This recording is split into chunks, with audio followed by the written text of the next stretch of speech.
እናችሁ እንግዲህ የኢትዮጵያ ብሔራዊ ባንክ አካውንት አጠቃቀም በተመለከተ ትላንትና አንድ ጥብቅ መመሪያ ለባንኮች ልኳል። እንደምታውቁት እንግዲህ ይህ መመሪያ ቤዚካሊ ምንድነው ባንኮች የኬዋይሲ የምንለው ኖዊንግ ዩር ከስተመር ደንበኞቻቸውን በሚቆጣጠሩበትና የሚያውቁበትን መንገድ በስርዓቱ መለየት እንዳለባቸው ነው። ከዚህ ጋር ተያይዞ መነሻ ሀሳቡ ምንድነው ሰዎች ለቢዝነስ ብለው ካስመዘገቡት አካውንት ውጪ እንደምታውቁት ገቢዎች ኦዲት ስንደረግ አመታዊ ሪፖርት ስናደርግ ቢዝነሳችንንም ስንከፍት መጀመሪያ አካውንት አሳውቀን ነው የምንከፍተውና ከነሱ አካውንቶች ውጪ የሚደረጉ ማንኛውም እንቅስቃሴዎች ወይ የገንዘብ ማጠቢያ መንገድ ናቸው ወይ ታክስ ማጭበርበሪያ ናቸው ወይ አላስፈላጊ ገንዘብ ዝውውር ነውና መሰል አንደርስታንዲንግ ነው ያለው በኢትዮጵያም በዓለምም ባለው የባንኪንግ ህግ።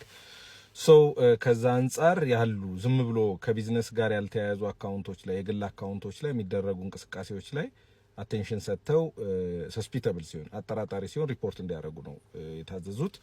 እንግዲህ ሰስፒተብል የሚሆነው ምን አይነት አካውንት ነው ብለን ካልን ዝም ብሎ የግል አካውንት ሆኖ ያ ሰው ቢዝነስም አይሰራም ምንም የታወቀ ምንጭ የለውም፣ ግን ሚሊዮኖች የሚኖሩት ከሆነ ደሞዝተኛ ሆኖ እንደዛ አይነት ገንዘብ አካውንት ውስጥ የሚኖር ከሆነ ሰስፒተብል ይባላል።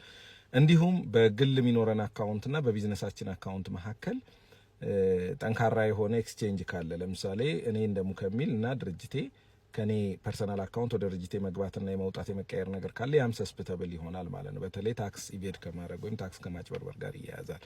እንዲህ አይነት እንቅስቃሴዎች በጣም ጥንቃቄ ተደርገው ሪፖርት እንዲደረጉ ነው የታዘዘው።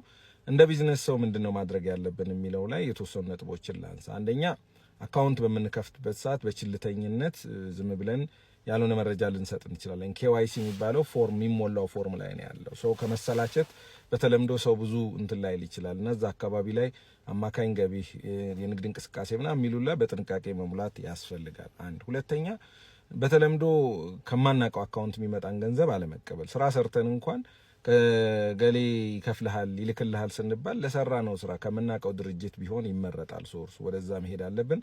ክፍያም ስንከፍል ስራ የሰራልን ድርጅት ካለ ወደ ገሌ አካውንት አስገባ ብንባል ከዛ ውጭ ያለውን ኖ የማለት ባህሪ ማምጣት አለብን። ቢኮዝ የከፈልነውም የተቀበልነውም ነው ሶርስና ኤቪደንስ ሊኖረው የሚገባው ማለት ነው።